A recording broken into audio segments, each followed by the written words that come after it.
नमस्कार, India voice देख रहे हैं आप और मैं हूं आपके साथ शिवम दुबे। इंडिया वॉइस के खास प्रोग्राम देवभूमि समाचार में आप सबका स्वागत है। रुक करेंगे खबरों की ओर। आपको बता दें कि खबर हरिद्वार से है, जहां जिलाधिकारी धीराज सिंह गर्ब्याल ने कलेक्टर और कैंप कार्यालय में ध्वजारोहण किया। जिलाधिकारी ने गणतंत्र दिवस के शुभ अवसर पर सभी को शुभकामनाएं दी। उन्होंने ज्ञात और अज्ञात स्वतंत्रता संग्राम सेनानियों को नमन किया, साथ ही स्मरण करते हुए देश को आजाद कराने में उनके बलिदान और योगदान पर प्रकाश डाला। इस मौके पर आनंदमयी सेवा सदन की छात्राओं ने देशभक्तिपूर्ण गीतों पर मनमोहक प्रस्तुति दी।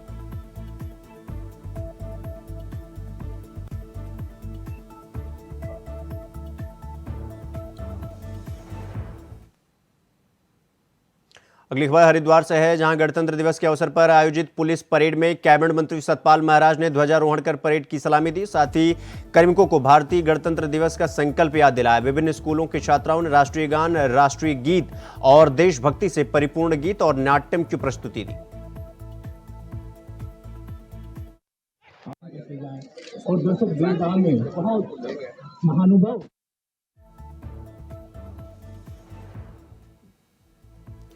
जी हाँ, देख सकते हैं आप, धूमधाम से गणतंत्र दिवस मनाया गया हरिद्वार में और इस दौरान कैबिनेट मंत्री ने ध्वजारोहण किया। सतपाल महाराज ने परेड की सलामी ली। देहरादून से, हरिद्वार से आप देख रहे हैं, जहां धूमधाम से गणतंत्र दिवस मनाया गया और कैबिनेट मंत्री ने सलामी ली। गणतंत्र दिवस की बहुत बहुत शुभकामनाएं। ये दिन स्वतंत्रता सेनानियों को, संविधान निर्माताओं को और राज्य आंदोलनकारियों को नमन करने का दिन है।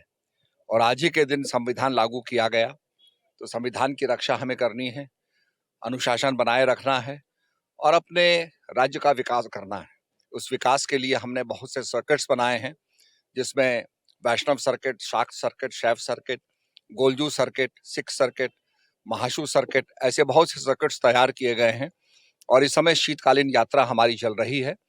यमुनोत्री की पूजा हमारी खरसाली में हो रही है, गंगोत्री की पूजा हमारी मुखबा में हो रही है, केदारनाथ की पूजा हमारी ऊखीमठ में हो रही है और भगवान बद्री विशाल की पूजा हमारी पांडुकेश्वर और जोशीमठ में हो रही है। गणतंत्र दिवस की समस्त देशवासियों को, प्रदेशवासियों को हमारी पुलिस लाइन हरिद्वार पुलिस की ओर से बहुत बहुत शुभकामनाएं हैं। और जैसा आज हमारे माननीय यहाँ के मंत्री जो हैं, हमारे जनपद के प्रभारी मंत्री, उनके द्वारा आज रंगारंग कार्यक्रम उपस्थिति दर्ज कराई गई थी और उनके द्वारा प्रोत्साहित भी किया गया है। सभी लोगों को मेरी ओर से बहुत बहुत शुभकामनाएं हैं। कुछ नई टीम हम लोगों ने जोड़ी है, मैं सभी को बहुत बहुत शुभकामनाएं देता हूँ। और सभी लोग, उत्तराखंड पुलिस लगातार सेवा में तत्पर है और लगातार हम लोगों के साथ जुड़े हुए हैं। एक तरफ जहां पूरे देश में गणतंत्र दिवस बड़े धूमधाम से मनाया जा रहा है, तो वहीं रुड़की के शहर और देहात क्षेत्रों में सरकारी और गैर सरकारी कार्यालयों में ध्वजारोहण किया जा रहा है। साथ ही विभिन्न कार्यक्रमों का आयोजन किया गया। इस मौके पर विधायक प्रदीप बन्ना के कार्यालय पर भी गणतंत्र दिवस के मौके पर कार्यक्रम किया गया, जिसमें काफी लोगों ने हिस्सा लिया। लोगों में गणतंत्र दिवस को लेकर उत्साह देखने को मिला। साथ ही पुलिस थानों कोतवाली इस दौरान शपथ ली गई।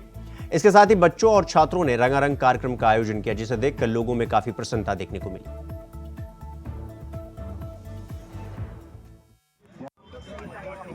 ये सिविल लाइंस कोतवाली में हमारे द्वारा ध्वजारोहण किया गया है, क्योंकि ये सर्किल का हेडक्वार्टर है। यहाँ पे समस्त सिविल लाइंस कोतवाली का स्टाफ, इसके अलावा जो हमारे कम्युनिटी पुलिसिंग में हमारा साथ देते हैं, आम जनता के लोग, जिनको हम एसपीओ बोलते हैं, वो लोग भी यहाँ मौजूद थे। जो बैरक में रहने वाले परिवार है, वो भी यहाँ मौजूद थे। सभी में बहुत उत्साह है, सब इसको बहुत अच्छे से मना रहे हैं और हम उम्मीद करते हैं कि जितने उत्साह से इस त्यौहार को मना रहे हैं, उतने ही उत्साह से जो हमारे कर्तव्य है देश के प्रति, उनका पालन भी हम सभी लोग करेंगे। तो वहीं यशवंत सिंह कठोच को सम्मान दिया गया। पद्मश्री सम्मान से सम्मानित किया गया यशवंत सिंह को।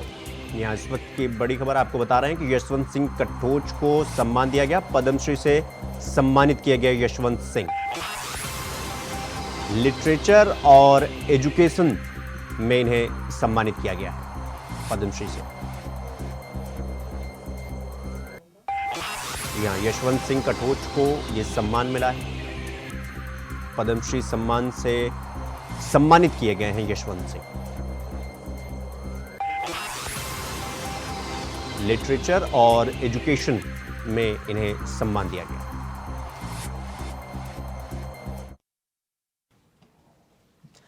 गणतंत्र दिवस के मौके पर पूरे प्रदेश में कार्यक्रम का आयोजन किया गया। सचिवालय से लेकर पुलिस मुख्यालय, विभिन्न विभागों सहित चौक चौराहों में भी गणतंत्र दिवस की धूम देखने को मिली। तो वहीं प्रदेश का मुख्य कार्यक्रम देहरादून के परेड ग्राउंड में आयोजित हुआ, जिसका जायजा हमारे संवाददाता तुषार गुप्ता ने लिया। भारत का 75वां गणतंत्र दिवस है और पूरा देश इसे शान से मना रहा है। देहरादून की मैं बात करूं, देहरादून में विभिन्न कार्यक्रम का आयोजन किया जा रहा है, चाहे वो सचिवालय हो या फिर पीएचसी हो या फिर विभिन्न कार्य विभाग हो। लेकिन जो मुख्य कार्यक्रम रखा गया वो रखा गया देहरादून के परेड ग्राउंड में। और आप देख सकते हैं जो अस्त्र शस्त्र बल है वो यहाँ पर खड़ा हुआ है, क्योंकि यहाँ पर प्राइज जो डिस्ट्रीब्यूशन हुआ है उसके बाद जो लोग हैं, जो अधिकारी है, वो एक आपस में जो कांग्रेचुलेशंस कर रहे हैं और साथ साथ कई सांस्कृतिक कार्यक्रम भी किए गए। झांकियों की मैं बात करूं तो 9 विभागों की जो झांकियां हैं इसमें प्रस्तुत की गई, जिसमें 5 जो सांस्कृतिक कार्यक्रम है वो भी किए गए, जिसमें सबसे प्रथम स्थान जो झांकियों में मिला गया वो सूचना विभाग को दिया गया। वहीं इसके मुख्य अतिथि के रूप में राज्य के governor retired general Gurmeet Singh इसमें रहे और साथ साथ मुख्यमंत्री पुष्कर सिंह धामी इसमें मौजूद रहे। तो कई वरिष्ठ नेताओं के साथ साथ एक कार्यक्रम का आयोजन हुआ, जिसमें पहले जो ध्वजारोहण है वो किया गया। उसके बाद जो तमाम सांस्कृतिक कार्यक्रम इसमें आयोजित किए गए। वहीं अगर मैं बात करूं पूरे देहरादून की, तो देहरादून में आज पूरा गणतंत्र दिवस में मगन रहा और इसी के तहत कहा जा सकता है जो 75वां गणतंत्र दिवस है, जो हमारी शान है, हमारा देश है, उसके रंग में आज पूरा प्रदेश रंगा हुआ नजर आया। कैमरा जर्नलिस्ट निशांत चौहान के साथ मैं तुषार गुप्ता, इंडिया वॉइस, देहरादून। 75वें गणतंत्र दिवस के पर्व पर कर्तव्य पथ में उत्तराखंड प्रवासियों के 5 सदस्यीय महिला दल ने प्रस्तुति दी। इस टीम ने उत्तराखंड के गढ़वाल, कुमाऊं व जौनसार की पारंपरिक वेशभूषा में प्रतिभाग करते हुए लोक संस्कृति का प्रदर्शन किया। महिला दल ने बताया कि आज हम सभी महिलाएं भारत सरकार के अनंत सूत्र कार्यक्रम में उत्तराखंड राज्य की पारंपरिक वेशभूषा व लोक संस्कृति के प्रतिनिधित्व करते हुए स्वयं को गर्वान्वित महसूस कर रहे हैं। महिलाओं ने परेड में आमंत्रित करने के लिए उत्तराखंड के स्थानीय आयुक्त श्री अजय मिश्रा और उत्तराखंड सरकार का आभार व्यक्त किया।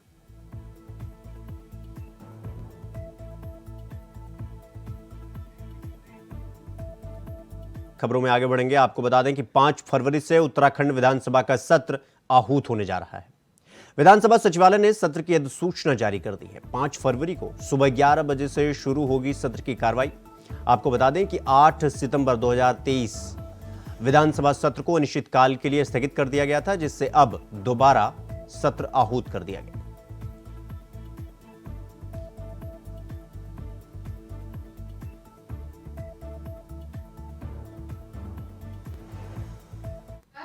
उत्तराखंड विधानसभा का सत्र आहूत हो गया है। 5 फरवरी से 8 फरवरी तक सत्र चलेगा। इसकी सूचना विधानसभा सचिवालय ने जारी कर दी है और हम इस सत्र को पूरी तरह से अच्छे से चलाएंगे, सौहार्दपूर्ण वातावरण में चलाएंगे। हमारी पूरी तैयारी हो चुकी है। विधानसभा सचिवालय पूरी तरह से तैयार।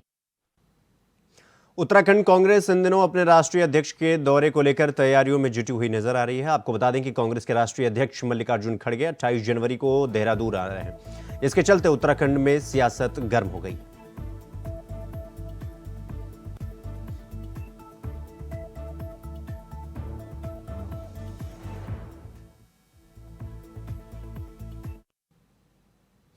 खबरों में आगे बढ़ेंगे। अगली खबर देहरादून से है, जहां गणतंत्र दिवस के अवसर पर एसडीआरएफ अधिकारियों को सम्मानित किया गया। भारत की राष्ट्रपति ने गणतंत्र दिवस के अवसर पर एसडीआरएफ पुलिस महानिरीक्षक रिधिम अग्रवाल को सराहनीय सेवाओं के लिए सराहनीय सेवा पदक से सम्मानित किए जाने की घोषणा की गई।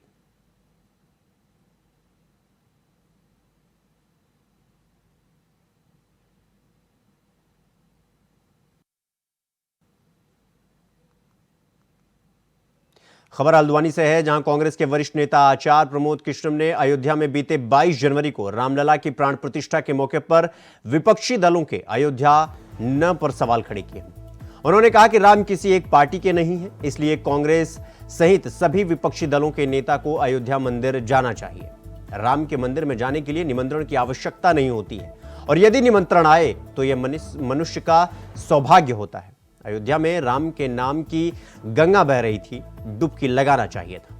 जो नहीं गए उन्हें अयोध्या जाना चाहिए और अपनी गलती को सुधारना चाहिए। भगवान राम के मंदिर की प्राण प्रतिष्ठा के समारोह के निमंत्रण को अस्वीकार करना मुझे लगता है बहुत बड़ी गलती है।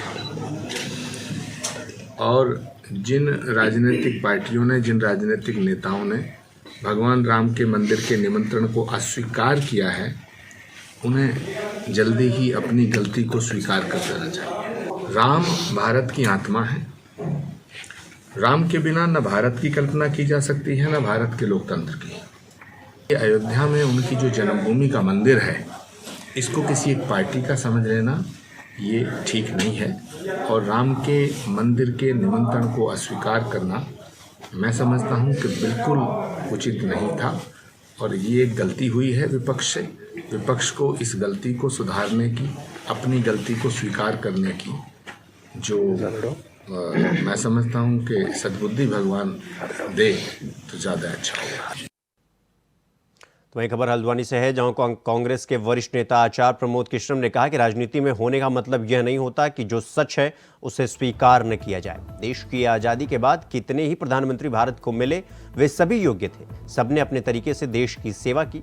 आज़ादी के बाद देश के कांग्रेस के साथ भारतीय जनता पार्टी की भी सरकार बनी। वहीं अब सुप्रीम कोर्ट के फैसले के बाद मंदिर बन रहा है। सुप्रीम कोर्ट ने कई सौ वर्षों की लड़ाई और कई सौ वर्षों के संघर्ष और करोड़ों हिंदू जनमानस की भावनाओं का सम्मान करते हुए तथ्यों के आधार पर एक फैसला दिया। लेकिन यदि देश में कोई सशक्त प्रधानमंत्री नहीं होता तो सुप्रीम कोर्ट के फैसले को इंप्लीमेंट नहीं किया जा सकता था। राजनीति में होने का मतलब ये नहीं होता है कि जो सच है उसे स्वीकार न किया जाए। देश की आज़ादी के बाद कितने ही प्रधानमंत्री भारत को मिले, सब योग्य थे। सबने अपनी अपनी तरह से देश की सेवा की। कितनी ही पार्टियों की सरकार आई, भारतीय जनता पार्टी की भी सरकार बनी, अटल बिहारी वाजपेयी जी प्रधानमंत्री बने। लेकिन राम मंदिर तब बना जब देश को नरेंद्र मोदी के रूप में एक सशक्त प्रधानमंत्री मिला। मेरा कहने का तात्पर्य है कि मंदिर का फैसला सुप्रीम कोर्ट ने किया। सुप्रीम कोर्ट के फैसले के बाद मंदिर बन रहा है। खबरों में आगे बढ़ेंगे। अगली खबर खटीमा से है, जहां सुरई वन रेंज के भारामल मंदिर में बीते 5 जनवरी को हुए दोहरे हत्याकांड के एकमात्र गवाह नन्हे की भी मौत हो गई, जिसके बाद कांग्रेस विधायक और उप नेता प्रतिपक्ष भुवन कापड़ी ने नगर स्थित कार्यालय में प्रेस कॉन्फ्रेंस कर पुलिस पर कई सारे सवाल खड़े किए हैं। विधायक कापड़ी ने कहा कि भारामल में बाबा हरिगिरी महाराज और उनके सेवादार की निर्मम हत्या के बाद भी पुलिस हत्या का खुलासा नहीं कर पाई, जबकि इस हत्याकांड के अहम गवाह नन्हे की भी बीते रोज संदिग्ध परिस्थिति में मौत हो गई। उन्होंने नन्हे की मौत पर सवाल खड़े करते हुए कहा कि जब नन्हे दोहरे हत्याकांड का अहम जीवित एकमात्र गवाह था तो उसे आश्रम में अकेले कैसे छोड़ दिया गया? आखिर क्यों नन्हे को पुलिस सुरक्षा नहीं दी गई?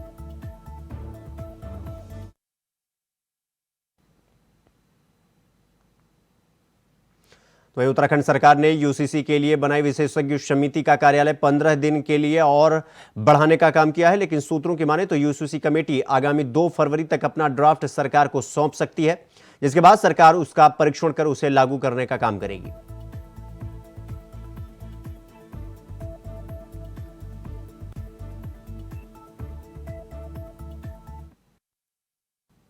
अगली खबर लक्सर से है, जहां 75वें गणतंत्र दिवस के मौके पर किसान यूनियन तोमर गुट के कार्यकर्ताओं ने तिरंगा यात्रा निकाला। तिरंगा यात्रा का नेतृत्व कर रहे यूनियन के प्रदेश अध्यक्ष परविंदर चौधरी ने कहा कि किसान यूनियन तोमर गुट देश के 75वें गणतंत्र दिवस के उल्लास में शामिल है। देशवासियों को देश की आजादी और तरक्की में विशेष भूमिका निभाने वाले को कभी नहीं भूलना चाहिए। उन्होंने कहा कि यूनियन के कार्यकर्ताओं किसानों ने हितों के लिए हमेशा संघर्ष किया है और करते रहेंगे।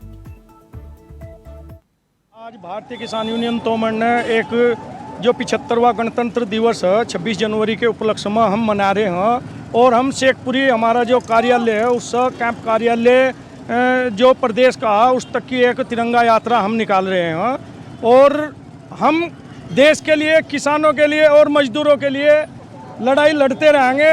और ये बीड़ा हमने उठाया है, जब तक सबको सम्मान नहीं मिलेगा, न्याय नहीं मिलेगा, जब तक हम ये अपनी ऐसे ही रैली निकालते रहेंगे, धरना प्रदर्शन करते रहेंगे।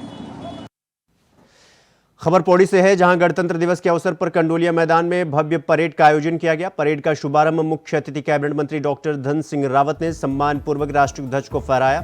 साथ ही परेड की सलामी भी ली। परेड में आर्म्ड पुलिस, सिविल पुलिस, जिला होमगार्ड, एनसीसी प्लाटून शामिल रही। इस अवसर पर जिला पंचायत अध्यक्ष शांति देवी, विधायक राजकुमार पोरी और भाजपा जिला अध्यक्ष सुषमा रावत की मौजूदगी रही। इस मौके पर परेड के दौरान विभिन्न विभागीय झांकियां भी देखने को मिली। मुख्य अतिथि कैबिनेट मंत्री डॉक्टर धन सिंह रावत ने आजादी के आंदोलन से भाग लेने वाले सभी लोगों को याद किया। उन्होंने अपने संबोधन के माध्यम से आजादी के आंदोलन के शहीदों को श्रद्धा सुमन अर्पित की।